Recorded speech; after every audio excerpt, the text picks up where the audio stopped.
So இந்த ஒரு ஸ்பேஸ்க்குள்ளே போகும்போது அது வந்து அவருக்கு வந்து ஒரு மெடிடேஷன் மாதிரி இருக்குதான். கரூர் ஸ்டாம்பீடுக்கு வந்து விஜய் ஒரு ஆள் தான் காரணம்னு வந்து யாருமே சொல்லக்கூடாது. கண்டிப்பாக அவர் மாத்திரம் காரணம் கிடையாது. எல்லாருமே ஒட்டுமொத்த ஒரு சிஸ்டம் ஃபெயிலியர் தான் அந்த கரூர் சம்பவம். நீங்கள் ஒரு பையனோட செல்ஃபோனை வந்து அவர் பிடிங்கிடுவார். ஸோ இந்த வீடியோ வந்து ரொம்ப வைரலாக போச்சு. இன்னொன்று ஃபயர் கிராக்கர்ஸ் இது எல்லாமே அந்த பட்டாசெல்லாம் வந்து தேட்டரில் வெடிக்கிறது வந்து ரொம்ப ரிஸ்க்கான விஷயம். இன்னொன்று மீடியா வந்து என்னென்ன தெரியல. இப்போ நான் ஓட்டு போட போகிறேன்னு வச்சுங்களேன், ஓட்டிங்க போய் குத்துறானிங்க பார்த்தா மூஞ்சிக்கு நேரம் வந்து கேமராவை நீட்டுறான் இருக்கும். ஸோ அஜித் ஃபேன்ஸ் உங்களுக்கு எல்லாம் வந்து சூப்பரான ஒரு news. AK-64 might probably by Jan we should have an announcement. So இவரை மாதிரி ஒருத்தர் வந்து பாலிடிக்ஸில் வரமாட்டார்லாம் நான்லாம் ஏங்குறேன். அந்தளவுக்கு ஒரு ரொம்ப தெளிவான ஒரு விஷயமா இருக்கார். ஹாய், நான் உங்கள் டாக்டர் சாம்சன் பேசுகிறேன். இப்போ அஜித் சார் வந்து ஒரு இன்டர்வியூ கொடுத்தாரு. ஸோ அந்த இன்டர்வியூவை பற்றி நம்ம கொஞ்சம் டீட்டெயிலாக பேசுவோம். ஸோ ரேசிங் பற்றி பேசினார், பர்சனல் லைஃப் பற்றி பேசினார், ஃபேமு சினிமா இதை பற்றி பேசினார், அடுத்த படத்தை பற்றி பேசினார், அதுக்கப்புறம் தமிழ்நாடு பாலிடிக்ஸ் இது பற்றியும் வந்து அவர் நிறைய பேசினார். ஃபஸ்ட்டு பார்த்தீங்கன்னு வச்சுக்கலாம், அவர் பேசுனது என்னென்னா ரேசிங் பற்றி பேசினார். அதில் என்னென்னா ஒரு ரேஸ் பண்ணும்போது என்னென்ன விஷயம் இருக்கும். நம்ம எல்லார் வாழ்க்கையிலும் பார்த்திங்கன்னா நம்ம எல்லாருமே வந்து ரொம்ப ஒரு காமாக வாழ்க்கையில் ஆபத்துங்கிறது அவள் ரேஸில் வராதுங்கிற மாதிரி ஒரு சுச்சுவேஷனில் தான் எல்லாருமே வாழ்ந்துட்டுருக்கோம். ஒரு ரேசிங்காக போகும்போது பார்த்திங்கன்னு வச்சுங்களேன், ஒரு ஃபுல் கான்சன்ட்ரேஷனில் நீங்கள் பண்ணணும். ஸோ உங்களுக்கு ஒரு பயம் வரும். அதுக்கப்புறம் உங்கள் கான்சன்ட்ரேஷன் அந்தளவுக்கு ஒரு கான்சன்ட்ரேஷனில் தான் நீங்கள் வந்து வண்டி ஓட்டணும். ஒரு சின்ன ஒரு தப்பு பண்ணால் மிகப்பெரிய ஒரு ஆபத்து வந்து நிற்கலாம். ஸோ இந்த ஒரு ஸ்பேஸ்க்குள்ளே போகும்போது அது வந்து அவருக்கு வந்து ஒரு மெடிடேஷன் மாதிரி இருக்குதான். இது பண்ணுறதே வந்து அவருக்கு ஒரு பேஷன். இன்னொன்று வந்து இது பண்ணுறது வந்து அவருக்கு ஒரு மெடிடேட்டிவ் ஸ்டேட் போகிற மாதிரி ஒரு ஃபீல் வருதான். அதுக்கப்புறம் ரேசிங்கில் பார்த்தீங்கன்னு வச்சுக்கலாம், நீங்கள் என்ன தான் நீங்கள் ப்ராக்டிஸ் பண்ணாலும் ஃபஸ்ட்டு என்னென்னா அந்த லேப்ஸ் எல்லாமே அவர் தனியாக வந்து ட்ரைவ் பண்ணி ப்ராக்டிஸ் பண்ணுவார். அடுத்தது வந்து வேறு ஒரு சில காரை வச்சுட்டு இவங்க வந்து அந்த ப்ராக்டிஸ் எல்லாம் பண்ணுவாங்க. பட் ஆக்சுவல் ரேசிங் போகும்போது பார்த்திங்கன்னு வச்சுங்களேன், டோட்டலாக வந்து வேறு ஒரு களத்தில் போகும். ஏன்னா அந்த ரேசிங் பண்ணும்போது நம்ம ஃபஸ்ட்டு ஒன்று எல்லாருமே வந்து அந்த ஒரு போட்டியில் வந்து ரேஸ் பண்ணுவாங்க. ஸோ இதில் என்னென்னா இப்போ நம்ம வந்து போய் ஆக்சிடென்ட் பண்ணிடக்கூடாது. ஸோ நம்ம ஒரு சின்ன ஒரு ஆக்சிடென்ட் நடந்துச்சுன்னா அதுக்கப்புறம் டோட்டலாக நம்ம பின்னாடி போயிடுவோம். சில தடவை ரேஸ் அங்கேருந்தே ஸ்டாப் ஆயிடுவோம். இன்னொன்று என்னென்னா வேறு ஒரு டிரைவரை வந்து நம்ம ஆக்சிடென்ட் பண்ணி விட்டுறக்கூடாது, அவனோட ரேஸை நம்ம கெடுத்துடக்கூடாது. ஸோ இவர் யோசிக்கிற ஒரு விதம் பார்த்திங்கன்னு வச்சுங்களேன், தனக்கான ஒரு விஷயத்தையும் யோசிக்கிறாரு. இன்னொன்று வந்து மற்றவங்கள பற்றியும் அவர் பயங்கரமாக யோசிக்கிறாரு. ஸோ இன்னொருத்தனுக்கு நம்ம செயல்னால இன்னொருத்தனுக்கு வந்து பாதிக்க ஆகக்கூடாது அப்படின்னு ரொம்ப ஒரு மெச்சூர்டாக. ஏன்னா இவர் வந்து இவருக்கு என்ன லாபம் வருதுங்கிறத பற்றியும் பேசுகிறாரு. இன்னொன்று மற்றவங்களுக்கு வந்து ஒரு பாதிப்பு ஏற்படக்கூடாதுங்கிறதுல ரொம்ப தெளிவாக வந்து எல்லா இடத்துலையும் பேசுகிறாரு. இந்த ரேசிங்லேயும் ரொம்ப முக்கியமாக வந்து பேசினார். அடுத்து பார்த்தீங்கன்னு வச்சுங்களேன், இவர் இப்போ பார்த்தீங்கன்னா இப்போ ரேசிங்கெலாம் போகும்போது பார்த்தீங்கன்னா கூட வந்து ஹெல்ப்பர்ஸ் அந்த மாதிரி யாருமே கூப்பிட்டு போகாமல் இவரே அவரோட வேலைகள் எல்லாமே வந்து அவரே பண்ணிக்கிறாரு. அவர் பேக் அவரே எடுத்துகிட்டு வர்றாரு. ஒரு சின்னோண்டு ரூமில் வந்து ட்ரெஸ் மாற்றிக்கிறாரு. எல்லாம் அவரோட வேலை எல்லாமே அவர் தான் பண்ணுறாரு. ஸோ ஒரு பயங்கர பெரிய ஒரு ஸ்டாரு தமிழ் சினிமாலே பார்த்தீங்கன்னு வச்சுங்களேன், மொத்தம் ஒரு 3 ஸ்டார் தான் வந்து ஒரு சூப்பர் ஸ்டாராக இருக்காங்களா. அதில் ஒருத்தர் வந்து அஜித் சார். ஸோ அவர் வந்து இந்த மாதிரி இருக்காரா அப்படிங்கிற மாதிரி ஒரு கேள்வி வரும்போது அவர் என்ன சொல்கிறாருன்னா, எனக்கு வந்து என் வேலைகளை பண்ணுறது வந்து எனக்கு ரொம்ப பிடிச்சிருக்கு. இன்னொன்று அதுக்காக இன்னொன்று அவர் சொல்கிறாரு, மற்ற நடிகர்கள் பண்ணுறாங்க, மற்ற ஸ்போர்ட்ஸ் பர்சன்ஸ் பண்ணுறாங்கிறதெல்லாம் நான் வந்து தப்பே சொல்ல மாட்டேன். ஏன்னா ஒருத்தவங்களை பார்த்தீங்கன்னு வச்சுங்களேன், ஒரு நடிகர்னால் நடிக்கிறது இந்த டைம்லேருந்து இந்த டைம் வரைக்கும் நடிக்கணும். அதுக்கப்புறம் அவங்க வந்து எக்ஸசைஸ் பண்ணணும், ரெஸ்ட் எடுக்கணும். இதுக்கு நடுவில் பார்த்தீங்கன்னா வேறு பிராண்டுக்கு வந்து ப்ரொமோஷன்ஸ் பண்ணணும், பிராண்ட் அம்பாசிடராக இருக்காங்கன்னா அதுக்கு பண்ணணும். முக்கியமாக ஸ்போர்ட்ஸ் பர்சன்ஸ் அந்த மாதிரிலாம் பண்ணுறாங்க. ஸோ இவங்களோட டே டு டே வேலைகள் எல்லாமே வந்து மற்றவங்க வந்து பண்ணுறாங்கன்னா இவங்களுக்கு நிறைய டைம் சேவ் ஆகும். ஸோ இந்த மாதிரி பண்ணுறவங்களே நான் தப்பு சொல்ல வரல. பட் எனக்கு வந்து அது பண்ணுறது வந்து எனக்கு ரொம்ப பிடிச்சிருக்கு. நான் ஒரு மிடில் கிளாஸ் ஃபேமிலியிலேருந்து வளர்ந்தவன். ஸோ குக்கிங்லேருந்து நம்ம எல்லா வேலைகளும் பண்ணுறது வந்து எனக்கு வந்து ரொம்ப பிடிக்கும். ஸோ நான் அதை வந்து ரொம்ப என்ஜாய் பண்ணுறேன். ஸோ அதனால் வந்து நான் அந்த மாதிரி பண்ண மாட்டேங்கிறேன். அதுக்கப்புறம் ஃபேமை பற்றி ஒரு சூப்பராக ஒன்று சொன்னார். ஸோ ஒரு புகழ் வந்துச்சுன்னு வச்சிங்களேன், அது வந்து ஒரு போதை மாதிரி. ஸோ அந்த புகழில் வந்து எப்படி நீங்கள் உங்களை வந்து அஃபெக்ட் பண்ணாமல் அதை வந்து மெயின்டைன் பண்ணுங்கிறது ரொம்ப முக்கியமான ஒரு விஷயம். ஸோ புகழ் வரும்போது பார்த்தீங்கன்னா இவர் வந்து முடிஞ்ச அளவுக்கு வந்து அது வந்து ஒரு தள்ளி வச்சுட்டு பார்ப்பார். நடுவில் ஒரு கண்ணாடி போட்டு ஒரு கண்ணாடி கூண்டுக்குள்ளே இவர் புகழ் வந்து அப்படி தள்ளி வச்சுட்டு வெளில வந்து பார்க்குற மாதிரி பார்க்குறாரு. ஏன்னா புகழில் வந்து ரொம்ப இது வரும்போது பார்த்திங்கன்னா அது ரொம்ப அடிக்டிவ் மாதிரி நிறைய பேருக்கு ஆயிடுது. ஸோ அதுக்குள்ளே வந்து போய் மாட்டக்கூடாது அப்படிங்கிறது வந்து ரொம்ப தெளிவாக சொன்னார். திரும்ப பார்த்தீங்கன்னு வச்சுங்களேன், நம்ம ரேசிங் அதை துபாயில் வந்து ரேஸ் நடக்கிறது இதை பற்றிலாம் சொன்னார். ஸோ அதில் வந்து துபாய் பற்றி ரொம்ப பெருமையாக சொன்னார். ஏன்னா நிறைய சர்க்கிட்ஸ் அங்கே வந்து இருக்குது. இன்னொன்று என்னென்னா அங்கே வந்து ரொம்ப நல்ல சூப்பரான கார்ஸ் எல்லாம் ரெண்டலுக்கு வந்து கிடைக்குது. ஸோ அதனால் துபாய் பற்றி ரொம்ப ஒரு பெருமையாக அவர் வந்து சொன்னார். அவர் பண்ணுற ஒரு ரேசிங் சினிமா 2 விஷயம் அவர் வந்து லைஃப்பில் முக்கியமாக பண்ணிகிட்ருக்காரு. ஸோ 2 இதுக்கும் வந்து பார்த்திங்கன்னா நிறைய சிமிலாரிட்டிஸ். இப்போது சினிமாவில் வந்து மேக்கிங் வந்து வீடியோஸ் எல்லாமே வந்து நம்ம ஆடியன்ஸுக்கு வந்து அவங்களே வந்து போட்டு காமிச்சிடுறாங்க. ஸோ மேக்கிங்கில் எவ்வளோ கஷ்டப்பட்டாங்க, என்னென்ன விஷயம் இருக்குங்கிறது ஓரளவுக்கு வந்து ஆடியன்ஸுக்கு தெரியும். ரொம்ப டீட்டெயிலாக தெரியலனா கூட ஓரளவுக்கு வந்து சரி இவ்வளோ ஒரு வேலை இருக்குது, இத்தனை பேர் பின்னாடி வேலை பார்க்குறாங்க, இதெல்லாம் தெரியும். ஆனால் ரேசிங்கில் பார்த்தீங்கன்னு வச்சுங்களேன், யாருக்குமே தெரிய மாட்டேங்குது பின்னாடி எத்தனை பேர் இருக்காங்க. நீங்கள் வெளியில் வந்து ஒரு சூப்பரான ஸ்போர்ட்ஸ் காரை வந்து ஒரு ஓட்டுறாரா அப்படி செம்ம அப்படிங்கிற மாதிரி தான் எல்லோரும் பார்க்குறாங்க. அப்படி கிடையாது. என்னென்னா இதுலேயும் வந்து அந்த ஒரு கார் டிசைனிங்லேருந்து இதுக்கு பின்னாடி அத்தனை பேர் வந்து ஒர்க் பண்ணணும். சினிமாவும் சரி ஒரு ரேசிங்கும் சரி 2 வந்து ரொம்ப சிமிலரான ஒரு விஷயம். என்ன ஒரு வித்தியாசம்னா சினிமாவில் வந்து நீங்கள் ஒரு டேக் எடுக்கிறீங்கன்னு வச்சுங்களேன், டேக் சரியில்லைனா ஒரு ரீடேக் எடுத்துக்கலாம், 10 ரீடேக் கூட எடுத்துக்கலாம். எடிட்டிங் இருக்குது, அதுக்கப்புறம் நிறைய ப்ராசஸ் எல்லாமே இருக்குது, அதில் வந்து கரெக்ஷன்ஸ் பண்ணலாம். ரேசிங்கில் அப்படி இல்லை. நீங்கள் ரேஸ் ஆரம்பிச்சிங்கன்னு வச்சுங்களேன், ஒரு சின்ன தவறு பண்ணிட்டீங்கன்னா அவ்வளோதான், அந்த ரேஸ் வந்து உங்களுக்கு வந்து காலி. ஸோ அதுவும் வந்து அவர் சொன்னார், சினிமாவில் ரீடேக்ஸ் இருக்குது, ரேஸில் வந்து எந்த ஒரு ரீடேக்கும் கிடையாதுங்கிறத அவர் வந்து சொன்னார். ஒரு சினிமா வந்து ரிலீஸ் ஆகுது, அந்த சினிமா வந்து ஒரு பிளாக் பஸ்டர் ஆகுதுன்னு வச்சுங்களேன், எல்லாரும் அந்த படத்தை வந்து கொண்டாடுறாங்க. திடீர்னு ஒரு படம் வந்து இவ்வளோ ஹார்ட் ஒர்க் பண்ணி வந்து ரிலீஸ் ஆகுது, பார்த்தீங்கன்னா முதல் ஷோலேயே வந்து காலி ஆயிடுது. ஃபஸ்ட்டு வீக்கெண்டை தாண்டி அந்த படம் ஓட மாட்டீங்க. ஸோ அது வந்து சினிமாலேயும் சரி ரேசிங்லேயும் அதே மாதிரி தான். நீங்கள் வந்து ஒரு ரேஸை வந்து நீங்கள் நம்பர் 1 வந்து ஜெயிக்கலாம், இல்லை ஃபஸ்ட்டு 2, 3க்குள்ளே வரலாம். சில ரேஸெல்லாம் பார்த்தீங்கன்னு வச்சுக்கலாம், ஃபஸ்ட்டு டேர்னுக்குள்ளேயே வந்து ஏதாவது ஒரு ஆக்சிடென்ட் ஆகி டோட்டல் ரேஸுக்கும் வந்து ஃப்ளாப் ஆயிடலாம். ஸோ ரேஸுக்கும் சினிமாவுக்கும் வந்து நிறைய ஒற்றுமை இருக்குங்கிற மாதிரி அதை பற்றி சொன்னார் அவர். அப்புறம் காசு மணி பற்றி வந்து சூப்பரான ஒரு விஷயம் சொன்னார். ஸோ மணி வந்து நம்ம கையில் இல்லாத போது நம்மளுக்கு வந்து மணி பற்றி ரொம்ப பெருசாக தெரியாது. பட் மணி வந்து நம்ம கையில் நிறைய இருக்குதுன்னு வச்சுங்களேன், அப்போ தான் நம்மளுக்கு என்ன தெரியும்னா காசை வச்சு எதை வாங்க முடியும் எதை வாங்க முடியாதுங்கிறது தெளிவாக தெரியும். இன்னொன்று என்னென்னா காசு நம்ம கையில் நிறைய வந்துருச்சுன்னா அப்போ தான் நீ யாருங்கிறதே வந்து உனக்கு தெரியும். அதே மாதிரி சக்ஸஸ்ங்கிறது பார்த்தீங்கன்னா ஒரு வைல்டு ஹார்ஸ் மாதிரி சொல்கிறார். என்னென்னா நீங்கள் வந்து இப்போ ஒரு காட்டு குதிரையை வந்து ஓட்டுறீங்கன்னு வச்சுங்களேன், கொஞ்சம் ஒரு துளி மிஸ் ஆகிட்டிங்கன்னா குதிரையை விட்டு கீழே விழுந்துருவீங்க. இதுதான் சக்ஸஸ். நீங்கள் வந்து ஒரு காட்டு குதிரை ஓட்டும்போது எவ்வளோ கேர்ஃபுல்லாக வந்து ஓட்டணும். ஒரு சின்ன தவறு நடந்துச்சுன்னா நீங்கள் வெளில விழுந்துருவீங்க. அதுக்கப்புறம் அடுத்தவங்க வந்து அந்த காட்டு குதிரையை ஓட்டுறேன்னு சொல்லிட்டு மேலே வந்து தாவி ஓட்ட ட்ரை பண்ணிகிட்டு இருப்போம். இதுதான் வந்து லைஃப்பில் வந்து அவர் சக்ஸஸ் மேலே பார்க்கக்கூடிய ஒரு விஷயம். அப்புறம் அடுத்து வந்து ஒரு வாழ்க்கையில் எல்லாருக்கும் ரொம்ப முக்கியமான விஷயம் வந்து அவங்களோட வந்து கணவரோ மனைவியோ. ஸோ இவருக்கு வந்து அவர் மனைவி வந்து ரொம்ப வந்து பாராட்டினார். ஸோ ஷாலினி வந்து ரொம்ப வந்து அவருக்கு வந்து சப்போர்ட்டிவாக இருந்திருக்காங்க. ஏன்னா இப்போ வந்து அவர் ரேஸும் சரி சினிமாவில் கூட அவர் ஸ்டன்ஸ் அவரே பண்ணுங்கிற மாதிரி தான் மேக்ஸிமம் ட்ரை பண்ணி பண்ணுறாரு. ஸோ அவங்க வந்து என்ன சொல்கிறாங்கன்னா, நீ இதெல்லாம் பண்ணக்கூடாது அப்படின்னு ரொம்ப ஸ்ட்ரிக்டாக சொல்லிட்டாங்கன்னா என்னால் எதுவுமே பண்ண முடியாமல் போயிடும். பட் என் பேஷனை வந்து அவங்க வந்து ஃபாலோ பண்ணுறதுக்கு அலோவ் பண்ணுறாங்க. இன்னொன்று என்னென்னா ஒரு ப்ரோட்டோக்கால், ஒரு இந்த விஷயம் வந்து இந்த இது ப்ரோட்டோக்கால் படி தான் பண்ணணுங்கிறது இருந்துச்சுன்னா நீ கரெக்டாக ப்ரோட்டோக்காலை ஃபாலோ பண்ணி பண்ணு. அதுக்கப்புறம் ஏதாவது ஒன்று நம்ம விபரீதம் நடந்துச்சுன்னா கூட நம்ம வந்து ப்ரோட்டோக்கால் ஃபாலோ பண்ணிட்டோம், அதுக்கப்புறம் நடந்துச்சுன்னா நம்மளால் ஒன்றும் பண்ண முடியாதுங்கிற ஒரு தெளிவு வந்து ஷாலினிக்கு இருக்குது.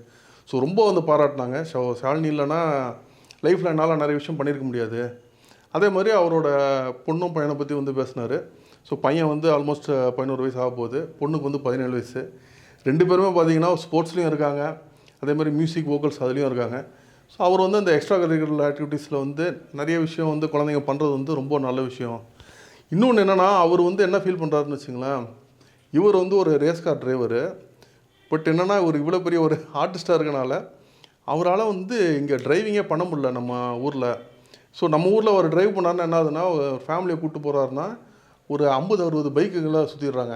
சும்மா கூட சுற்றுறதில்ல. ஒரு பைக்கில் பார்த்தீங்கன்னா 3 பேர் 4 பேர் ஏறி தாவி வந்து இவர் வந்து பார்க்குறாங்க, அதுக்காக வராங்க. அதில் வந்து ஒரு சில பேர் வந்து நின்றுட்டு இருக்க வண்டியை போய் இடிக்கிறாங்க, வேறு வண்டி மேலே அடிச்சுக்கிறாங்க. ஸோ அவங்களுக்குள்ளே வந்து ஏதாவது ஆபத்துலாம் வருது. ஸோ இதனாலே அவரால் வந்து அந்த மாதிரி ஒரு விஷயம்லாம் பண்ண முடியல. இன்னொன்று அவர் குழந்தைங்கள்லாம் இருக்காங்கல்ல, அவங்களுக்கு வந்து ஸ்கூலில் போய் ஒரு ட்ராப் பண்ண போகிறாருன்னு வச்சுங்களேன், முதல் நாள் ட்ராப் பண்ண போகிறாருன்னா ஒரு பிரச்சனையும் ஆகாது. 2வது நாள் போகிறாருன்னு வச்சுங்களேன், ஒரு 3 நாள் 4 நாள் ஆகும்போது எல்லாருக்கும் தெரிஞ்சு, ஓ அஜித் வந்து இந்த டைமில் வந்து இந்த ஸ்கூலில் இந்த இடத்துக்கு வராரு, உடனே அவ்வளோ பெரிய கூட்டம் வந்துடுது. ஸோ இவங்க ஸ்கூல்லே வந்து இன்டெரக்டாக வந்து நீங்கள் இங்கே வராதீங்கிற மாதிரிலாம் சொல்லியிருக்காங்க. ஸோ அது வந்து என்னென்னா ஒரு இயல்பான அப்பாவாக இல்லாமல் இருக்கிறது வந்து இவருக்கு ரொம்ப வருத்தமாக இருக்குது. ஸோ அவர் குழந்தைங்களுமே ரொம்ப வந்து வருத்தப்பட்டாங்க. ஸோ வெளியில் நம்ம எல்லாரும் பார்க்குறோம் அஜித் மாதிரி ஒருத்தராக நம்ம ஆகணும் அப்படிங்கிற மாதிரியெல்லாம் பார்க்குறோம். அஜித்தோட குழந்தைங்க வந்து நீங்கள் ஏன் வந்து நார்மலான ஆளாக இல்லை, ஒரு நார்மலான அப்பா வந்து குழந்தைங்கள் பண்ணக்கூடிய விஷயம்லாம் உங்களால் பண்ண முடியலையே அப்படிங்கிற மாதிரி அவங்க குழந்தைங்களாம் ஃபீல் பண்ணுறாங்க. இன்னொன்று அவர் என்ன சொல்கிறாருன்னா, ஒரு ஃபேமுங்கிறது வந்து ஒரு டபுள் எட்ஜ் சோடுங்கிறாரு. என்னென்னு பார்த்தீங்கன்னு வச்சுங்களேன், இப்போ இவர் வந்து ஒரு விஷயம் வந்து ஃபேமஸ், நீங்கள் நிறைய பேர் கேள்வி கேட்கலாம், நீங்கள் வந்து ஃபேமஸ் இல்லைன்னா இவ்வளோ பெரிய ஆளாக இருப்பீங்களா, இவ்வளோ காசு இருக்குமா, அதான் அவர் ஓப்பனாக சொல்கிறாரு. நான் இந்த ஃபேமஸ், இந்த லவ், மக்கள் என் மேலே காமிச்ச இந்த அன்பு, இதனால தான் வந்து நான் இந்த ஒரு வாழ்க்கையில் இருக்கேன். எனக்கு இவ்வளோ ஒரு லக்ஸரியஸான ஒரு வாழ்க்கை, இவ்வளோ காசு இவ்வளோ பணம் வந்ததுக்கு காரணமே வந்து இந்த ஃபேம் தான். பட் இது வந்து இவ்வளோ விஷயம் எனக்கு கொடுத்துச்சுன்னா வேறு நிறைய விஷயம் வந்து எனக்கு ப்ரைவசி முதல் கொண்டு அந்த மாதிரி ஒரு சராசரியாக எல்லார்கிட்டையும் இருக்கிற ஒரு விஷயம் வந்து என்கிட்ட கிடையாது. அந்த விஷயம்லாம் வந்து என்கிட்ட வந்து எடுத்துகிட்டு போயிடுச்சு. இப்போ நான் சென்னையில் இருந்தேன்னா மேக்ஸிமம் வீட்டுக்குள்ளே தான் இருப்பேன், வெளியில் போகிறதே வந்து எனக்கு ரொம்ப ஒரு கஷ்டமான ஒரு விஷயம்னு சொல்லி சொன்னார். ஃபேன்ஸை பற்றிலாம் அவர் வந்து சொன்னார். ஸோ நிறைய பேர் வந்து ஃபேன்ஸ் வந்து நிறைய பேர் அவர் மேலே அவ்வளோ அன்பு வச்சுருக்காங்க. பட் ஒரு சில பேர் அவங்க அன்பை காட்டுறது வந்து பார்த்திங்கன்னா ரொம்ப ஒரு தவறான ஒரு விஷயத்தில் காட்டுறாங்க. எப்படின்னா, இப்போ ஒரு சப்போஸ் வண்டியில் வெளில போகிறாரு, இவர் போகிறாருன்னுலாம் அவங்களுக்கு தெரிஞ்சிருச்சுன்னா, ஒரு சில டைமில் வந்து பார்த்திங்கன்னா பைக்கு கொண்டு வந்து வண்டிக்கு ஃப்ரண்ட்டில் வந்து இவர் காரை வந்து பிளாக் பண்ணி நிப்பாட்டிடுறாங்க. வந்து நீங்கள் கண்ணாடி இல்லை இறங்கி வந்து என் கூட ஃபோட்டோ கொடுங்கிற மாதிரி கேட்குறாங்க. இப்போ நான் வந்து அங்கே ஃபோட்டோ கொடுக்குறதுங்கிறது வேறு விஷயம். இப்போது ஒரு ரோட்டில் இப்படி நிப்பாட்டினீங்கன்னு வச்சுங்களேன், பின்னாடி அவ்வளோ டிராஃபிக் இருக்குது, ஒரு எமர்ஜென்சிக்கு ஹாஸ்பிட்டலுக்கு யாராவது ஒரு ஆள் போகலாம். ஸோ இது வந்து ஒரு நார்மலான ஆள் சொல்லுவாங்க. பட் அஜித் வந்து அதை தாண்டி என்ன யோசிக்கிறாருன்னா, இப்போ ஒருத்தர் வந்து ஸ்கூலுக்கு வந்து ஒரு பேரண்ட் வந்து பையனை ட்ராப் பண்ணுறதுக்கு போகலாம், இல்லை ஒரு ஆஃபீஸில் ஒரு மீட்டிங் போகலாம், ஒரு ஏதாவது பிஸ்னஸ் மீட்டிங் போகலாம், ஆஃபீஸுக்கு டைம் ஆகும். இந்த மாதிரி சராசரியான எல்லாருக்குமே ஏதோ ஒரு விஷயத்துக்காக தானே ட்ராவல் பண்ணிட்டு போகிறாங்க. ஸோ இந்த ஒரு ஃபேன் அந்த மாதிரி ஒருத்தர் வந்து வண்டி நிப்பாட்டினான்னா எல்லாருக்குமே அது பாதிக்குது. ஸோ இந்த மாதிரி விஷயம்லாம் வந்து அவாய்ட் பண்ணணும். இன்னொன்று என்ன சொல்கிறாருன்னா, இப்போ ஏன்னா வந்து என்கிட்ட வந்து ஃபேனுன்னு சொல்லிட்டு வரான்ல, நீ உண்மையிலேயே என் ஃபேனாக இல்லையானு எனக்கு எப்படி தெரியும்? நீ ஃபேனாக இருக்கலாம், அதை நான் வந்து தப்பு சொல்ல. பட் நீ உண்மையிலேயே என் ஃபேனாக இருக்கியா இல்லையான்னு எனக்கு தெரியறதுக்கு வாய்ப்பே இல்லையே. ஏன்னா இப்போ நிறைய பேர் அந்த கை கொடுப்பாங்கன்னு சொல்லிட்டு ஒரு கை கொடுக்குறாரு, கையெல்லாம் கொடுத்துட்டு ஒரு காருக்குள்ளே வந்து பார்த்தா கையில் வந்து ரத்தம் வந்துட்டுருக்கு, யாரோ கத்தி வச்சு கையை வந்து கீச்சிட்டாங்க. ஸோ இந்த மாதிரி விஷயம்லாம் கூட நடக்குது. இந்த மாதிரி நடக்கும்போது நம்ம வந்து நம்மளை வந்து ப்ரொடெக்ட் பண்ணணுன்னா நம்ம வந்து ரொம்ப பாதுகாப்பாக தானே இருக்கணும். ஸோ அதை பற்றி அவர் பேசினார். இன்னொன்று என்ன சொன்னார்னா, ஒரு ஷூட்டிங்காக ஒரு ஹோட்டலில் தங்கிட்டு இருந்தார். ஸோ இவர் அந்த ஹோட்டலில் தங்கிட்டு இருக்காருன்னு சொல்லிட்டு இது வந்து வெளியூரில் தான் நடந்துச்சு. ஸோ எல்லாருக்குமே தெரியும் இங்கே அஜித் இங்கே தங்குறாருன்னு சொல்லிட்டு டெய்லி வந்து நிறைய கூட்டம்லாம் வருது. ஸோ அந்த ஹோட்டல் மேனேஜர் வந்து சொன்னார், அஜித் நீங்கள் வந்து அட்லீஸ்ட் கொஞ்சம் பேரை நீங்கள் வந்து மீட் பண்ணி ஏதாவது ஃபோட்டோ ஏதாவது கொடுத்தீங்கன்னா எங்களால் மற்ற க்ரௌடையாவது அனுப்பிச்சிட முடியும். சரி, ஒரு நாளைக்கு இத்தனை பேர்கிட்ட நீங்கள் நான் ஃபோட்டோ வாங்கி கொடுத்துட்டோங்கிற மாதிரி சொல்லி அனுப்பிச்சிட முடியுங்கிற மாதிரி சொல்லி, சரி அவர் ஹோட்டல் மேனேஜர் ரிக்வெஸ்ட் பண்ணுறாருன்னு சொல்லிட்டு நானும் ஓகேன்னு சொன்னேன். ஸோ அப்படி வந்து டெய்லி பண்ணிகிட்டு இருக்கும்போது திடீர்னு ஒரு நாள் பார்த்தீங்கன்னு வச்சுங்களேன், ஒரு பையன் வந்து இந்த பார்பர் பிளேட் இருக்குல்ல, அந்த பிளேடை வந்து கை கடையில் இப்படி வச்சுட்டு வந்திருந்தான். ஸோ அவன் எதுக்கு வந்தாங்கிறதெல்லாம் தெரில. லக்கிலி வந்து யாரோ பார்த்துட்டு அவன் கையை பிடிச்சி ஸ்டாப் பண்ணிட்டாங்க. ஸோ ஆனால் அவன் வந்து பார்த்திங்கன்னா ரொம்ப ஒரு சுயநலமே இல்லாத மாதிரி ஒரு மென்டலி டிஸ்டர்ப் ஸ்டேட்டில் இருந்தான். அவனுக்கு ஏன் அதை வந்தான், ஏன் பண்ணாங்கிறதே வந்து ஒரு கிளியராக சொல்ல முடியாத ஒரு ஸ்டேட்டில் இருந்தான். ஸோ இந்த மாதிரி ரிஸ்க் எல்லாமே இருக்குது. இன்னொன்று பார்த்தீங்கன்னா, அவரோட ஒரு ஃபேமஸான ஒரு வீடியோ ஒன்று, ஒரு ஓட்டிங் பண்ணுற இடத்துல வந்து போல் பூத்தில் வந்து ஒரு பையனோட செல்ஃபோனை வந்து அவர் பிடுங்கிடுவார். ஸோ இந்த வீடியோ வந்து ரொம்ப வைரலாக போச்சு. ஸோ அந்த இடத்துல பார்த்தீங்கன்னு வச்சுங்களேன், அது வந்து நோ ஃபோட்டோகிராஃபி ஜோனு, யாருமே அங்கே வந்து ஃபோட்டோஸோ வீடியோஸ் எடுக்கக்கூடாது. ஸோ அந்த டைமில் வந்து ஒருத்தன் வந்து பண்ணிகிட்டு இருந்தான். ஸோ ஆக்சுவலாக வந்து பார்த்திங்கன்னா ஸ்ட்ரிக்ட்லி ஸ்பீக்கிங் அவனுக்கு வந்து அந்த இடத்துல ஃபைன் வந்து அவனுக்கு கொடுக்க வேண்டியதாக இருக்கிறது தான் அந்த ஒரு சிச்சுவேஷனு. இதில் வந்து மீடியா வந்து என்ன பண்ணியிருக்காங்க, இவர் ஃபோனை பிடுங்கின அந்த ஒரு வீடியோவை தான் எடுத்து ஃபுல்லாக பரப்பி இவருக்கு எல்லாம் கெட்ட பேர் வந்து கொடுத்துருக்காங்க. கொஞ்சம் இந்த சைட் பேன் பண்ணியிருந்தாங்கன்னா, நோ ஃபோட்டோகிராஃபி அலவுடுங்கிற போர்டும் சேர்த்து காமிச்சிருந்தாங்கன்னா ரொம்ப தெளிவாக வந்து வந்திருக்கும். ஸோ மீடியா வந்து எல்லாரையும் அவர் சொல்ல, மீடியாவில் ஆனால் வந்து ஒரு செக்ஷன் ஆஃப் மீடியா வந்து எல்லாத்தையும் தப்பாக காமிக்கிறதுல இருக்குது. ஸோ இங்கே காமிக்கும் போது என்னாச்சுன்னா, நிறைய பேர் வந்து அந்த பையனுக்கு சப்போர்ட் பண்ண ஆரம்பிச்சிட்டாங்க. அந்த பையனை செஞ்ச செயல் வந்து ரொம்ப ஒரு தவறான செயல். ஃபோட்டோ எடுக்கக்கூடாத இடத்துல வந்து ஃபோட்டோ எடுத்திருக்கான், ஒரு வீடியோ எடுக்க ட்ரை பண்ணியிருக்கான். அந்த ஃபோனை நான் வாங்கிட்டு அதுக்கப்புறம் நான் திருப்பி கொடுத்துட்டேன், நான் வேறு எதுவும் பண்ணல. பட் நான் வந்து ஒரு ரெஸ்பான்சிபிளான ஒரு விஷயம் நான் பண்ணதுக்கு வந்து ஒரு சில பேர் நம்மளை சப்போர்ட் பண்ணாங்க இல்லைன்னு சொல்ல, பட் நிறைய பேர் வந்து அந்த பையன் ஒரு தப்பு செஞ்ச ஒரு பையனை வந்து சப்போர்ட் பண்ணி பேசுனாங்க. ஸோ இந்த மீடியா வந்து நிறைய விஷயத்த வந்து தப்பாக வந்து காட்டுது. இன்னொன்று மீடியா வந்து என்னென்ன தெரியல, இப்போ நான் ஓட்டு போட போகிறேன்னு வச்சுங்களேன், ஓட்டிங்க போய் குத்துறானிங்க பார்த்தா மூஞ்சிக்கு நேரம் வந்து கேமராவை நீட்டுறான். அங்கே உள்ளே இருக்கிற ஆளுங்கள்லாம் வந்து மீடியா கண்டு பயப்படுறாங்க. மீடியாவை ஒன்றுமே சொல்கிறதில்ல, யாருமே ஒன்றும் சொல்கிறதில்ல. போலிங் பூத்தில் இன்னும் நம்ம ஒருத்தர் ஓட்டு போடும்போது இன்னொரு ஆள் வரதே தப்பு. மீடியா உள்ளே வருதுன்னா அவன் மீடியாவை கண்டு பயந்து கேள்வி கேட்க மாட்டேங்கிறான், அலோவ் பண்ணிடுறான். ஸோ இது நம்மளுக்கு வந்து ஒரு ப்ரைவசி, பேசிக் ப்ரைவசி நம்மளுக்கு கொடுக்கணும்ல. ஸோ இந்த விஷயத்தை பற்றியும் அவர் வந்து ரொம்ப பேசினார். இதுக்கப்புறம் அந்த ஃபேன்ஸு, செலிப்ரேஷன்ஸு, மீடியா இதை பற்றி ஒரு டீட்டெயிலாக பேசினார். இப்போ தேட்டர் ஓனர்ஸ் எல்லாம் பார்த்தீங்கன்னு வச்சிங்களேன், தேட்டரை வந்து வேறு ரேஞ்சில் இப்போ வந்து மாற்றிட்டு வராங்க. ஸோ தேட்டர் படம் பார்க்க போகக்கூடிய எக்ஸ்பீரியன்ஸே பார்த்தீங்கன்னா பயங்கர லக்ஸுரியஸாக வந்து மாறிடுச்சு. ஸோ மக்கள்லாம் பார்த்தீங்கன்னா ஒரு ரொம்ப கம்ஃபர்டபுளான ஒரு சீட்டில் அங்கேயே வந்து ஒரு ஆர்டர் பண்ணிட்டாங்கன்னா சீட்டுக்கே வந்து ஃபுட்டு எல்லாமே வந்துடுது. ஸோ அவ்வளோ லக்ஸுரியஸாக வந்து எல்லாருமே வந்து இப்போ படம் பார்க்க முடியுது. ஆனால் இப்போ வந்து தேட்டர் ஓனர்ஸ் அவ்வளோ செலவு பண்ணி பண்ணுறாங்க.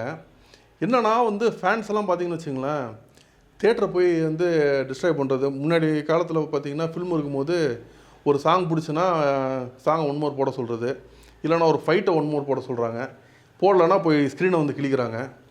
இப்போ என்னன்னா தேட்டரில் வந்து போய் செலிப்ரேட் பண்ணுறங்கிற பேரில் ஒரு தேட்டர்லாம் பார்த்தீங்கன்னா ஃபுல்லாக வந்து எல்லா சீட்ஸும் வந்து மேலே வந்து ஃபேன்ஸ் எல்லாமே ஏறி குதித்து வந்து எல்லா சீட்ஸும் வந்து உடஞ்சி விழுந்துருது. ஸோ இது வந்து தேட்டர் ஓனர்ஸுக்கு எவ்வளோ பெரிய ஒரு லாஸு. அவங்க வந்து ஒரு பொழப்புக்காக பண்ணுறாங்க. இப்படி டோட்டலாக போய் நீங்கள் தேட்டரை வந்து காலி பண்ணிட்டு வந்தீங்கன்னா அது உங்களுக்கு எவ்வளோ பெரிய லாஸு. இது வந்து மீடியா வேறு வந்து ஒரு தப்பான ஒரு கண்ணோட்டத்தில் காமிக்குது. என்னென்னா இப்போ எக்ஸ் ஆக்டர் ஒருத்தர் இருக்கார், இவரோட ஃபேன்ஸ் பாருங்கடா எப்படி போய் வந்து கலாட்டா பண்ணாங்க அப்படின்னா, ஒன்றும் ஒரு ஒய் ஆக்டர் இருக்காங்கன்னு வச்சுங்களேன், அவங்க ஃபேன்ஸும் வரட்டுறா எங்கள் ஆக்டரோட படம் வந்தோடனே நாங்களும் போய் அதேமாரி பண்ணுறோம். ஸோ இந்த மீடியா வந்து இந்த ஆக்டரோட கிரேஸ் இவ்வளோ இருக்குது பாருங்கள், இவ்வளோ இதெல்லாம் நடக்குதுங்கிற மாதிரி ஒரு தப்பான ஒரு ஆங்கிளில் காமிக்கிறாங்க. ஸோ மற்ற ஆக்டர்ஸோட ஃபேன்ஸும் நம்ம ஆக்டர் சப்போர்ட் பண்ணோம், நம்ம இதெல்லாம் காமிக்கணுங்கிற மாதிரி சொல்கிறாங்க. இன்னொன்று ஃபயர் கரகர்ஸு இது எல்லாமே அந்த பட்டாசெல்லாம் வந்து தேட்டரில் வெடிக்கிறது வந்து ரொம்ப ரிஸ்க்கான விஷயம். ஒரு தேட்டர் ஓனர்ஸ் மேலெல்லாம் கொஞ்சம் யோசிங்க, அதெல்லாம் வந்து பண்ணக்கூடாது. இன்னொன்று ஃபஸ்ட் டே ஃபஸ்ட் ஷோங்கிற ஒரு செலிப்ரேஷனே இருக்கக்கூடாது. நீங்கள் வந்து இவ்வளோலாம் நான் சொல்கிறேன்னு சொல்லும் போது இது இருந்ததுனால தானே ஒரு பெரிய ஆளானங்கிற மாதிரி ஒரு எல்லாரும் சொல்லுவீங்க. கண்டிப்பாக எனக்கு அந்த வந்து மக்கள்கிட்டருந்து அந்த லவ் கண்டிப்பாக தேவை. அதனால தான் என் வந்து ஃபேமிலி எல்லாரையும் விட்டுட்டு எங்கேயோ ஒரு நாட்டில் எங்கேயோ போயிட்டு மாதக்கணக்காக வந்து போய் ஷூட் பண்ணி அடிபட்டு பயங்கர ஹார்ட் ஒர்க் பண்ணி ஒரு படம் வந்து ஷூட் பண்ணிட்டுலாம் வரோம். எதுக்கு? அந்த லவ்வுக்காக தான் வரும். பட் அதுக்காக வந்து நீங்கள் வந்து இந்த மாதிரிலாம் பண்ணக்கூடாது. இப்போ ஒரு கிரிக்கெட் ஸ்டேடியமில் வந்து அவ்வளோ கூட்டம் வருதுல்ல, எங்கேயாவது ஏதாவது ஒரு விஷயம் வந்து தவறாக நடக்குதா? அவங்க பாட்டுக்கு வராங்க, ஜாலியாக என்ஜாய் பண்ணுறாங்க, போகிறாங்க. அந்த லவ் எங்களுக்கு கண்டிப்பாக வேணும். அந்த லவ்வுக்காக தான் நாங்கள் அவ்வளோ கஷ்டப்படுறோம். பட் நீங்கள் இங்கே வந்து ஃபஸ்ட் ஷோ பண்ணுறேன்னு சொல்லிவிட்டு ஒரு கூட்டம் ஜாஸ்தி வரும்போது அங்கே வர கூட்டத்தில் மக்களுக்கு யாராவது ஏதாவது அடிபடுது, இந்த மாதிரி விஷயம் எல்லாமே வந்து சினிமா செலிப்ரிட்டிஸ் பக்கத்தில் தான் வந்து இது எல்லாமே நடக்குது. ஸோ இது வந்து இருக்கக்கூடாது. இது சொல்லும் போது என்னென்னா அந்த கரூர் ஸ்டாம்பீடு விஷயத்தை பற்றி சொன்னார். அதில் முக்கியமாக என்ன சொன்னார்னா, கரூர் ஸ்டாம்பீடுக்கு வந்து ஒரு ஆள் வந்து கண்டிப்பாக வந்து காரணம் கிடையாது. யாருன்னா ஒரு விஜய் ஒரு ஆள் தான் காரணம்னு வந்து யாருமே சொல்லக்கூடாது. கண்டிப்பாக அவர் மாத்திரம் காரணம் கிடையாது, எல்லாருமே தான் காரணம். முக்கியமாக இந்த மீடியா காரணம். ஏன்னா இப்போ வந்து யாராவது ஒரு பொலிட்டிக்கலாக ஏதாவது ஒரு விஷயம் பண்ணுறாங்கன்னு வச்சுங்களேன், எவ்வளோ க்ரௌடு அவங்க கூப்பிட்டு வராங்க, அதை வந்து அவ்வளோ ஹைப் பண்ணி காமிக்கிறாங்க. ஸோ எல்லாருமே அந்த க்ரௌடு வந்து அவ்வளோ போய் நிற்கிறது, அந்த விஷயம் வந்து ரொம்ப ஒரு தவறாக வந்து மக்கள்கிட்ட போய் ரீச் ஆகுது. உங்கள் லவ் எங்களுக்கு கண்டிப்பாக தேவை, பட் அது வந்து உங்கள் லைஃப்பில் வந்து பாதிக்கக்கூடாது. ஸோ அந்த மாதிரி தான் அவர் சொல்கிறாரு. இதுக்கு வந்து இன்டைரக்டாக பார்த்தீங்கன்னா நானும் தான் காரணம். எல்லாருமே ஒட்டுமொத்த ஒரு சிஸ்டம் ஃபெயிலியர் தான் அந்த கரூர் சம்பவம். நீங்கள் வந்து ஒரு ஆளை பின் பாயிண்ட் பண்ணி சொல்லவே கூடாது. அப்புறம் ஒரு ஃபேமிலியாக நீங்கள் வந்து இருக்கீங்கன்னா நீங்கள் ஃபஸ்ட்டு வந்து உங்கள் வேலையை கான்சன்ட்ரேட் பண்ணுங்கள். நீங்கள் வந்து இன்னொன்று ஒரு கூட்டம் ஒரு ரிஸ்க்கான இடம் மாதிரி இருக்குதுன்னு வச்சுங்களேன், ஒரு இடத்துல போய் அசம்பாவிதம் நடக்கக்கூடிய வாய்ப்பு இருக்குன்னா அந்த மாதிரி இடத்துக்கு நீங்கள் போகாதீங்க. நீங்கள் அதெல்லாம் அவாய்ட் பண்ணணும். இன்னொன்று நீங்கள் வந்து ஒரு சின்ன யூத்துக்கெல்லாம் வந்து ரொம்ப ஓவராக வந்து அட்வைஸ் பண்ணுறீங்க. ஒருத்தனுக்கு 18 வயசு ஆச்சுன்னா அவனுக்கு ஓட்டிங் உரிமை கொடுக்குறீங்க. அப்படின்னா என்னென்னா, நாட்டோட தலைவர் யாருன்னு தேர்ந்தெடுக்கிறதுக்கு அவனுக்கு உரிமை கொடுக்குறீங்க. அந்த இடத்துல அவனை அவ்வளோ பெரிய மனுஷன் மாதிரி, எல்லாமே தெரிஞ்ச மனுஷன் மாதிரி அவனை வந்து நீங்கள் அவனுக்கு வந்து மரியாதை கொடுத்துட்டு, இன்னொரு சைடு ஏன் அவனை வந்து சின்ன குழந்தை மாதிரி அவனை பார்க்குறீங்க? இதை பண்ணாத அது பண்ணாதன்னு சொல்லிட்டு எதுக்கு வந்து உட்காந்து அவ்வளோ விஷயத்த வந்து அவன் மேலே திணிக்கிறீங்க? ஸோ அது வந்து நீங்கள் அவன் வந்து ஏதாவது ஒரு தப்பு செய்கிறான், எல்லாமே அவனோட பொறுப்பு, அவனோட ரெஸ்பான்சிபிலிட்டி. ரொம்ப ஸ்டாச்சரு இந்த வார்னிங்ஸ் இதெல்லாம் கொடுக்குறது எல்லாமே வந்து தேவையில்லாத விஷயம். நீங்கள் வந்து ஒரு 18 வயசுக்கு மேலே இருக்கிறவனுக்கு எல்லாம் தெரியும்னு சொல்லிட்டு ஓட்டிங் உரிமை கொடுத்துட்டிங்கன்னா அதை தாண்டி நீங்கள் வந்து அவனை திரும்ப வந்து குழந்த மாதிரி நீங்கள் ட்ரீட் பண்ணக்கூடாது. அதே மாதிரி ஒரு கவர்மெண்ட் வந்து வேலை என்னது தெரியுமா? கவர்மெண்ட் வந்து ப்ராப்பரான ஒரு கவர்னன்ஸ் கொடுக்குறது தான் அவங்களோட வேலை. ஸோ ஒரு நாட்டுக்கு என்னென்ன விஷயம் நான் பண்ணணும், அதை எப்படி செயல்படுத்தணும், அந்த மாதிரி விஷயம் தான் அவங்களோட வேலை. மக்கள் வந்து ஒரு கவர்மெண்ட் எதிர்பார்க்குற விஷயம் ரொம்ப ஒரு தப்பான விஷயம். எனக்கு ஃப்ரீயாக எதை கொடு, ஃப்ரீயாக அதை கொடு, அதுதான் வந்து மக்கள் வந்து ரொம்ப போய் எதிர்பார்த்துட்ருக்காங்க. கவர்மெண்ட் வந்து எல்லாத்தையும் நீங்கள் ஃப்ரீயாக கொடுத்துட்டாங்கன்னா அவங்க கையில் எங்கே காசு இருக்குது எல்லாத்தையும் கொடுக்குறதுக்கு? அந்த காசுக்காக அதுக்கப்புறம் அவங்க வேறு விஷயம் பண்ண வேண்டியதாக இருக்குது. ஸோ இது வந்து மொத்த இந்த சிஸ்டமே பார்த்திங்கன்னா மக்கள் போயிட்டு எல்லாத்தையும் வந்து நீ என்ன ஃப்ரீயாக கொடுப்ப அப்போ தான் ஓட்டு போடுவேங்கிற மாதிரி ஒரு எண்ணத்தில் போகிறது வந்து அவங்க மேலே அநியாயத்துக்கு ப்ரெஷர் வந்து உண்டாக்குது. ஸோ அவங்கள வந்து ப்ராப்பர் கவர்னன்ஸ் வந்து கொடுக்க விடுங்க. அடுத்து வந்து அந்த ஆங்கர்ட்டே அவர் கேட்டார், ஸோ வேர்ல்டு வந்து எப்படி இருக்குது அப்படின்னு சொல்லிட்டு. ஸோ முன்னோட மோசமாக இருக்குங்கிற மாதிரி தான் அவங்க சொன்னாங்க. ஸோ அதான் அவர் அஜித் என்ன சொன்னார்னா, இப்போ வந்து உலகம் வந்து பார்த்திங்கன்னு வச்சுங்களேன், நம்ம வந்து ஒரு பெட்டர் பிளேஸாக ஆகணும், ஒரு உலகத்தை வந்து இன்னும் மக்களுக்கு வந்து இன்னும் கொஞ்சம் பெட்டராக ஆக்கணும். ஸோ அதுக்கு என்ன பண்ணணும்னு வச்சுங்களேன், நீங்கள் வந்து மக்களாக எல்லாருமே வந்து அவங்கவுங்க கரியரு, அவங்களோட வாழ்க்கை என்ன பண்ணணும், என்ன வேலைக்கு போகணும், இந்த மாதிரி விஷயத்த வந்து அவங்க கான்சன்ட்ரேட் பண்ணணும். சுற்றி இருக்கவங்களுக்கு என்ன உதவி பண்ணலாம், அந்த மாதிரி விஷயங்கள் ரொம்ப பெருசாலாம் நீங்கள் வந்து இப்போ யோசிக்க வேணாம் அப்படிங்கிற மாதிரி சொன்னார். இந்த மாதிரி எல்லாருமே பண்ணாங்கன்னா அது வந்து ஒரு ரிப்பிள் எஃபெக்ட் மாதிரி டோட்டலாக வந்து பரவும். ஒரு 3 தலைமுறையில் பார்த்திங்கன்னா உலகமே வந்து வேறு ரேஞ்சில் வந்து மாறிடும் அப்படின்னு சொல்லிட்டு ரொம்ப ஒரு நல்ல ஒரு பார்வையில் வந்து அவர் சொன்னார். இன்னொன்று அடுத்து வந்து அவங்க கேட்டாங்க, நீங்கள் வந்து ஒரு நாளைக்கு 4 மணி நேரம் தான் தூங்குறேன் அப்படின்னு சொல்லிட்டு கேள்விப்பட்டேன் அப்படின்னு சொல்லிட்டு. ஸோ அவர் வந்து நான் தூக்கம் வந்து ரொம்ப கம்மியாக வந்து தூங்குறேன், இன்ஃபேக்ட் இன்றைக்கி வந்து 2 மணி நேரம் தான் தூங்கினேன். இது காரணம் என்னென்னா, நான் வந்து லைஃப்பில் நிறைய விஷயம் பண்ணுறேன். ரேசிங்லாம் பார்த்திங்கன்னு வச்சிங்கன்னா ரொம்ப ஒரு பயங்கரமான எக்ஸ்பென்சிவான ஸ்போர்ட்டு. ஸோ நிறைய விஷயங்கள் பண்ணுறதுனால நான் வந்து ரொம்ப கம்மியாக தூங்கி வந்து பழகிட்டேங்கிற மாதிரி சொன்னார். இன்னொன்று ரேசிங்க்கு வந்து அவரோட டீமுக்கு ஸ்பான்சர்ஸ் வந்து அவர் ரொம்ப கஷ்டப்பட்டு ட்ரை பண்ணிகிட்ருக்காரு. நிறைய ஸ்பான்சர்ஸ் ஆக்சுவலாக வர்றாங்க. பட் என்னென்னா அஜித்துங்கிற ஒரு நடிகரை வந்து பேஸ் பண்ணி தான் நிறைய ஸ்பான்சர்ஷிப் வந்து வந்துட்டுருக்கு அவருக்கு. ஸோ இது வந்து பண்ணணுன்னா நான் 10 வருஷத்துக்கு முன்னாடியே பண்ணியிருப்பேன். எனக்கு என் ரேசிங் இந்த பிராண்டை வந்து இம்ப்ரூவ் பண்ணுங்கிறதுக்காக தான் எனக்கு ஸ்பான்சர்ஷிப் தேவை. ஏன்னா அதுக்கு அவ்வளோ செலவு இருக்குது. இங்கே ரேசிங்க்கு சம்மந்தமே இல்லாத பிராண்ட்ஸ் எல்லாம் வந்து ஸ்பான்சர்ஷிப் தரேன்னு சொல்கிறாங்க. பட் அதுக்கு வந்து எனக்கு உடன்பாடு இல்லை. பட் என்னால் என்ன முடியுமோ அந்த இடம்லாமே வந்து நான் வந்து ஸ்பான்சர்ஷிப்புக்காக போய் ட்ரை பண்ணிகிட்ருக்கேன்னு சொன்னார். ஸோ அடுத்து வந்து அவருக்கு மேக்கப் மேலே வந்து பெருசாக வந்து உடன்பாடு இல்லை, நான் மேக்கப்லாம் பெருசாக போட மாட்டேங்கிற மாதிரி சொன்னார். இன்னொன்று வந்து அவங்க என்ன கேட்டாங்கன்னா, அக்டோபர்லேருந்து மார்ச் வரைக்குமே நீங்கள் வந்து வெறும் ரேசிங் பண்ணுவீங்க, ஸோ மற்ற மாதம் வந்து நீங்கள் சினிமாவுக்கு ஒதுவீங்க அப்படிங்கிற மாதிரி கேட்கும்போது இவர் என்ன சொன்னார்னா, இப்போது சினிமா வந்து ஒரு இது பேசிகிட்ருக்கோம். ஸோ அஜித் ஃபேன்ஸு உங்களுக்கெல்லாம் வந்து சூப்பரான ஒரு நியூஸு, ஜனவரி வந்து ஒரு அனௌன்ஸ்மெண்ட் கண்டிப்பாக வருதுங்கிற மாதிரி அஜித் சாரே வந்து சொல்லிட்டாரு. ஸோ ஒரு அடுத்த படத்தோட அனௌன்ஸ்மெண்ட் வந்து ஜனவரி நீங்கள் எதிர்பார்க்கலாம். ஸோ வந்து சூப்பரான ஃபேன்ஸுக்கான ஒரு சூப்பர் விஷயம் வந்து இதில் வந்து சொன்னார். அதுக்கப்புறம் அவர் பேசுனது மேக்ஸிமம் நிறைய பேருக்கு ரொம்ப பெருசாக ஒரு ஆர்வம் இருக்காது. அவர் நிறைய ரேசர்ஸு இந்தியாவுக்காக ஏற்கனவே ரேசிங்கில் நிறைய பேர் ஜெயிச்சிருக்காங்க, அவங்கள பற்றியெல்லாம் பேசினார். இன்னொன்று என்ன சொன்னார்னா, நிறைய ரேசர்ஸ் வந்து அத்தனை பேர் இருந்தாலும் அவங்க வந்து பெரிய லெவலில் வெளியில் தெரியல. பட் நம்ம வந்து ஒரு சினிமாவில் இருக்கனால தான் நம்ம கொஞ்சம் வெளில தெரிகிறோம், அந்த மாதிரி ஒரு விஷயத்தை பற்றி சொன்னார். அப்புறம் அஜித் வந்து எப்படி ஒரு நடிகராக வந்தாருங்கிறத பற்றி சொன்னார். அவர் வந்து இன்றைக்குமே அவர் வந்து என்ன சொல்கிறாருன்னா, ஆக்சிடென்டல் ஆக்டர்னு தான் சொல்கிறாரு. ஏன்னா அவருக்கு வந்து ஆக்டிங்க்கும் அவருக்கும் சம்மந்தமே இல்லை. ஆக்டிங்கில் போகணுன்னு சொல்லிட்டு அவர் ட்ரையும் பண்ணல. ஸ்டார்டிங் பார்த்திங்கன்னு வச்சுங்களேன், ஒரு ஆட்டோமொபைல் கம்பெனியில் வந்து அப்ரெண்டிஸ் அங்கே பண்ணியிருக்காரு. அதுக்கப்புறம் ஒரு கவர்மெண்ட் எக்ஸ்போர்ட்ஸில் வந்து மர்ச்சன்டைஸ் பண்ணிகிட்டு இருந்தார்.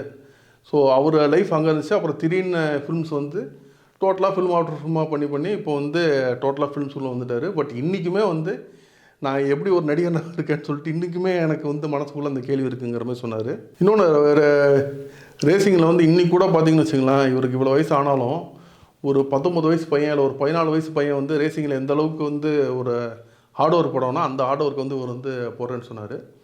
அப்புறம் இன்னொன்று வந்து ஒரு சினிமாவை எப்படி அணுகுவாருங்கிறது வந்து சொன்னார். இப்போ அவர் ஒரு படம் பண்ணுறாருன்னு வச்சுங்களேன், அதுதான் அவர் முதல் படங்கிற மாதிரி ஒரு ஃபுல் எஃபர்ட் போட்டு அவர் வந்து ஒரு படத்தை வந்து அணுகுவார். எல்லா படமும் அந்த போன படம் வந்து எவ்வளோ பெரிய ஹிட் ஆனாலும் சரி, இல்லை படம் சரியாக போலனாலும் சரி, அடுத்த படம் வந்து பார்த்திங்கன்னா ஃபுல்லாக ஏதோ அவருக்கு இதுதான் வந்து அவரோட முதல் படங்கிற மாதிரி அவ்வளோ ஒரு எஃபர்ட் போடுவார். அதே மாதிரி டேரக்டர்ட்டையும் அவர் வந்து அதான் சொல்லுவார், ஒரு முதல் படம் மாதிரி அவ்வளோ ஒரு எஃபர்ட் போடுங்க. இன்னொன்று என்ன சொல்லுவார்னா, 33 வருஷமாக வந்து நான் வந்து நடிச்சிட்ருக்கேன், எனக்குன்னு ஒரு பேர் இருக்குது. இந்த படம் வந்து அந்த எனக்கு எக்ஸ்ட்ரா பேர் வாங்கி கொடுக்குதோ இல்லையோ, இருக்கிற பேரை கெடுத்துக்காமல் பாருங்கள் அப்படிங்கிற மாதிரி தான் என் டேரக்டர்ஸ் நான் வந்து ரிக்வஸ்ட் பண்ணுங்கிற மாதிரி சொன்னார். கடைசியாக வந்து என்ன சொன்னார்னா, ரேசிங் பண்ணி நான் வந்து ஒரு நாட்டுக்கு நல்ல பேர் வாங்கி கொடுக்கணும்னு ட்ரை பண்ணுறேன். இன்னொன்று, நான் நிறைய விஷயங்கள் நிறைய இதை பற்றி பேசினேன், எதுவுமே நான் ஒரு தப்பான ஒரு கண்ணோட்டத்தில் பேசலை. ஸோ யாருமே நான் தப்பாக எடுத்துக்காதீங்கன்னு சொன்னார். எனக்கு வந்து பர்சனலாக வந்து இப்போ அஜித் சாரோட இன்டர்வியூலாம் இந்த ஃபுல் இன்டர்வியூ கேட்கும்போது, எப்பேற்பட்ட ஒரு மனுஷன்டா, எவ்வளோ ஒரு தெளிவு. அவர் வந்து ஒரு அட்வைஸ் பண்ணால் கூட அவர் அடுத்ததில் என்ன சொல்கிறாருன்னா, எனக்கு வந்து நீ கேள்வி கேட்ப, நீ இந்த மாதிரி ஒரு ஃபேன்ஸ் வச்சு தானே இவ்வளோ பெரிய ஆளான, அந்த மாதிரிலாம் கேள்வி கேட்ப. ஸோ அவர் அதையும் வந்து சேர்த்து அட்ரஸ் பண்ணிடுறாரு. இதனால தான் நான் இப்படி இருக்கேன், பட் நீங்கள் வந்து வாழுங்க, நீங்கள் வந்து நல்லா இருங்க. ஸோ கிட்டத்தட்ட அவர் வந்து இப்போ இவரை மாதிரி ஒருத்தர் வந்து பாலிடிக்ஸில் வரமாட்டார்லாம் நான்லாம் ஏங்குறேன். அந்தளவுக்கு ஒரு ரொம்ப தெளிவான ஒரு விஷயமா இருக்கார். இன்னொன்று, மீடியாவை பற்றி ரொம்ப தெளிவாக சொன்னார். மீடியாவை பற்றி நீங்கள் வந்து ரொம்ப ஒரு தப்பான கண்ணோட்டத்தில் வந்து நிறைய விஷயத்த காமிக்கிறீங்க, அப்படி காமிக்காதீங்க. ஃபேன்ஸுக்குள்ளே வந்து யார் இவர் நம்பர் ஒன்னா அவர் நம்பர் ஒன்னா இந்த மாதிரி விஷயங்கள்லாம் நீங்கள் பண்ண இந்த கல்ச்சர் வந்து ரொம்ப மோசமாக வந்து போயிட்டுருக்கு. சினிமா இண்டஸ்ட்ரிக்கு ஒரு கெட்ட பேர் வந்துட்டுருக்கு. இது இந்தியாவில் மாத்திரனால வேர்ல்டு வைடாக நடக்குது. ஸோ இந்த மாதிரி விஷயம் யாருமே யாருமே வந்து விரும்ப மாட்டோம். பட் ஃபேன்ஸோட லவ் எங்களுக்கு கண்டிப்பாக தேவை அப்படின்லாம் வந்து சொன்னார். ஸோ கண்டிப்பாக ஒரு அஜித் சாரோட மெச்சூரிட்டி அவ்வளோ சூப்பராக தெரியுது. கண்டிப்பாக இந்த இன்டர்வியூ நீங்கள் பார்த்து ரசிங்க.